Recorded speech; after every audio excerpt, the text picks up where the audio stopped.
لله رب العالمين والصلاة والسلام على رسوله محمد وعلى آله وأصحابه أجمعين أما بعد قال الله تعالى أعوذ بالله من الشيطان الرجيم بسم الله الرحمن الرحيم مثل الذين ينفقون أموالهم في سبيل الله كمثل حبة أنبتت 7 سنابل في كل سنبلة 100 حبة والله يضاعف لمن يشاء والله واسع عليم. معزز سامعین، محترم حضرات، درود شریف پڑھیں اللہم صلی علی محمد النبی الأمی وعلی آلہ وسلم تسلیما. ہم نے جو آیت کریمہ تلاوت کی ہے اس میں اللہ تعالیٰ نے اپنے راستے میں خرچ کرنے کی فضیلت بیان فرمائی ہے.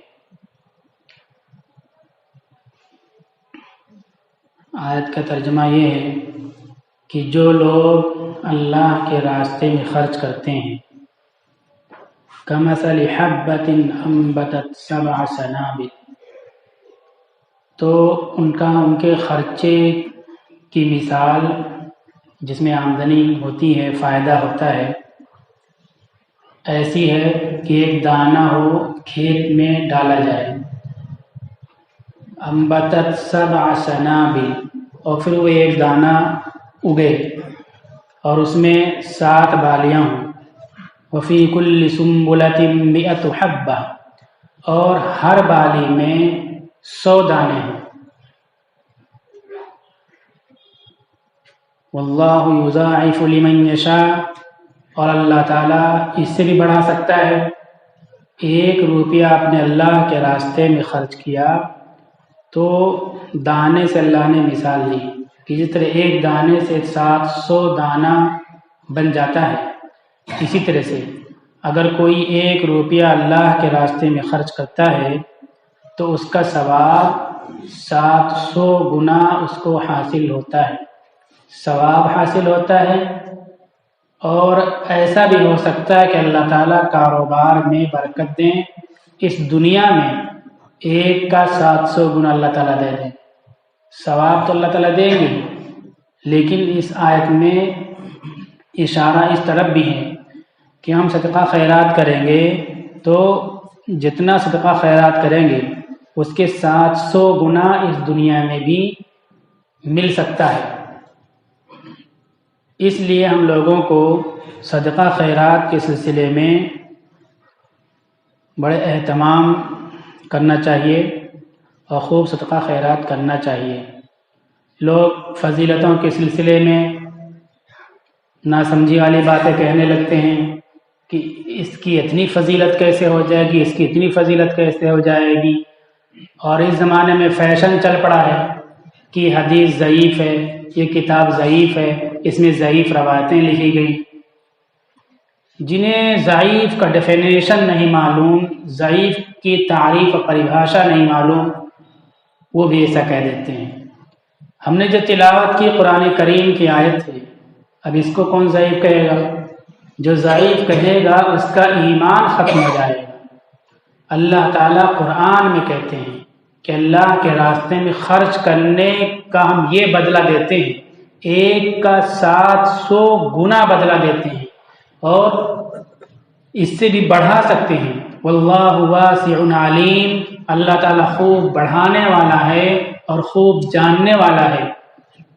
کوئی اخلاص کے ساتھ ایثار کا سے کام لیتے ہوئے خود تنگی میں مبتلا ہے، دوسرے کی مدد کرتا ہے اور اللہ کو راضی کرنے کے لیے مدد کرتا ہے، تو اللہ تعالیٰ اس کے دل کے ارادوں کو، دل کے راز کو، اس کے عزائم کو، اس کے مقاصد کو اچھی طرح جانتے ہیں.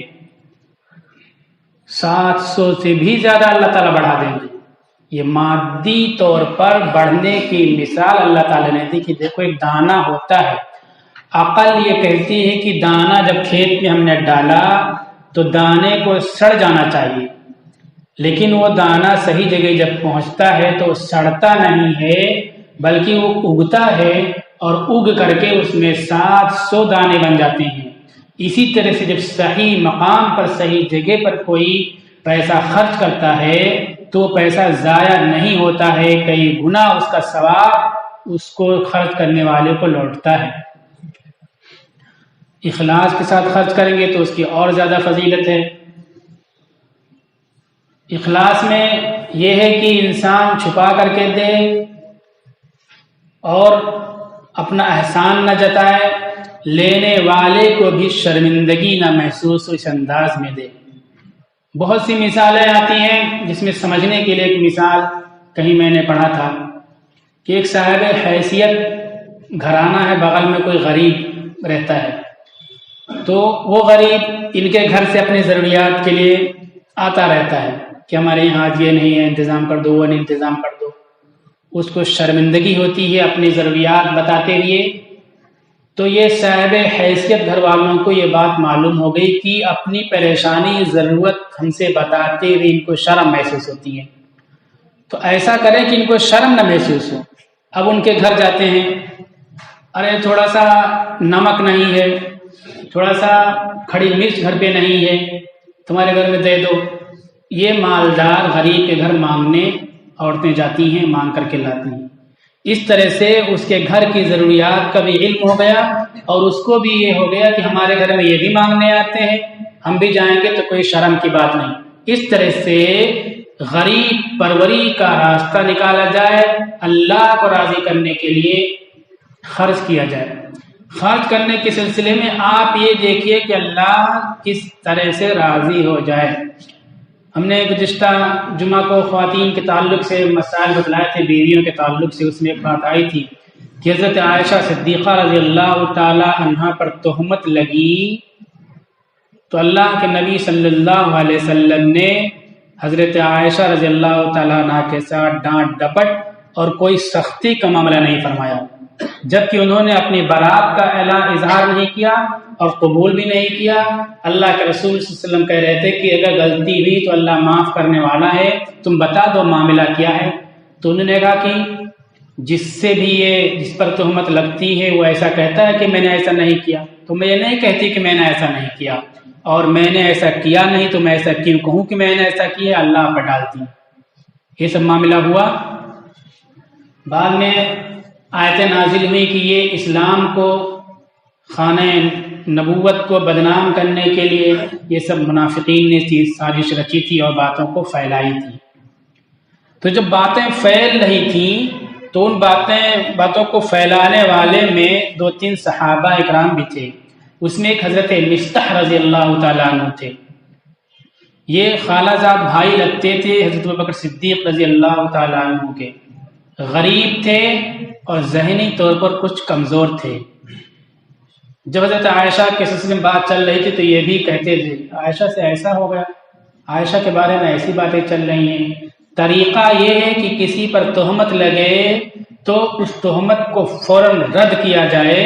اگر بات صحیح بھی ہو اور آپ آگے جا کر کے بات کہتے ہو تو برائی رکے گی نہیں، تو اس برائی کا چرچا آگے مت کرو۔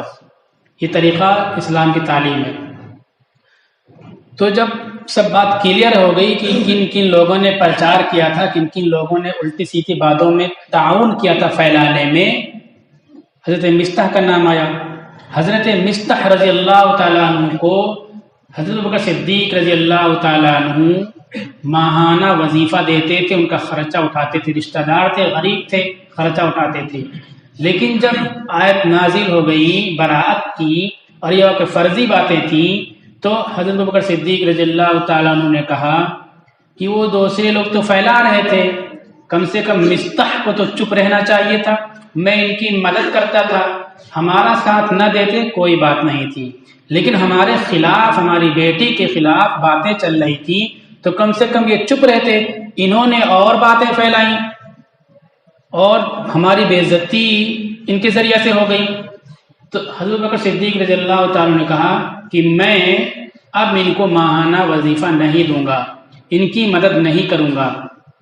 قرآن کی آیت نازل ہوئی کہ جو لوگ غریب رشتہ داروں کو اللہ کی رضا کے لیے دیتے تھے اور اللہ کے یہاں بدلہ چاہتے ہیں، وہ لوگ اپنے غریب رشتہ داروں کی ہر حال میں مدد کرتے رہیں، اور جو لوگ اللہ کے یہاں بدلہ نہیں چاہتے ہیں، غریبوں کی مدد کر کے دنیا میں نیتا بننا چاہتے ہیں، سیٹھ صاحب حاجی صاحب بننا چاہتے ہیں، ان لوگوں کے صدقہ خیرات کی اللہ کو کوئی ضرورت نہیں ہے۔ حضرت ابوبکر صدیق رضی اللہ تعالیٰ عنہ نے کہا کہ اب میں ڈبل وظیفہ دوں گا، ڈبل میں ان کو ماہانہ خرچہ دوں گا۔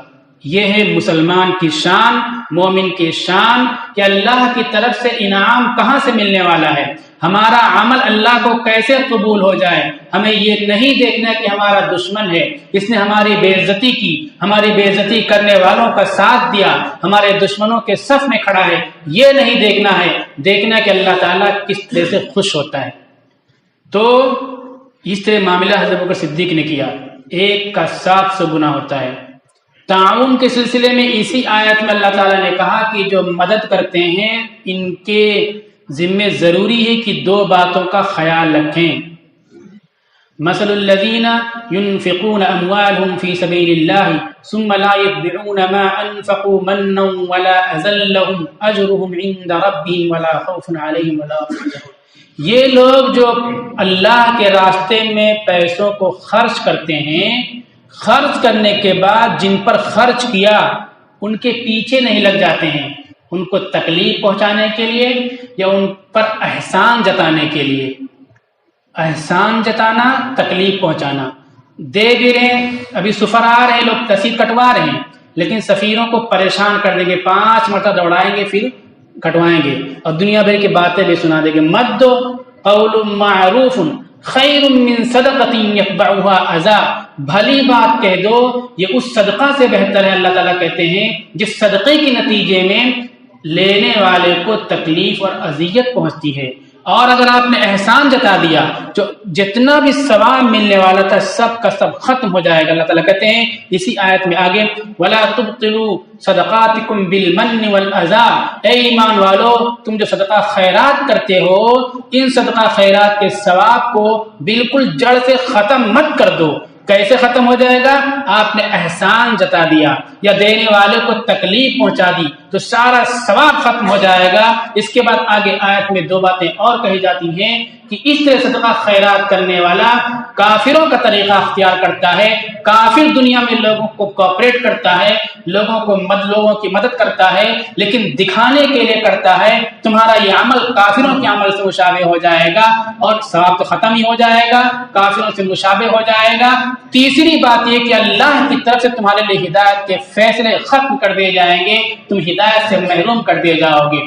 اس لیے ہم صدقہ خیرات کریں۔ ابھی ٹھنڈک کا موسم ہے، لاک ڈاؤن بھی لگا ہوا تھا، لاک ڈاؤن کے بعد بھی حالات بہت سے لوگوں کے نہیں سدھرے ہیں۔ ان کے بال بچوں کو دیکھیں، ان کے گھریلو ضروریات کو دیکھیں، گرم کپڑے نہ ہو گرم کپڑوں کا انتظام کریں، اوڑھنے کے لیے اچھے بستر نہ ہو، لحاف کمبل نہ ہو تو اس کا انتظام کریں، اور صدقہ خیرات میں بڑھ چڑھ کر کے حصہ لیں۔ یہ مسلمان کی شان ہے، مسلمان کی پہچان ہے، ایمان کی علامت ہے۔ اللہ تعالی ہم سب کو عمل کی توفیق عطا فرمائے۔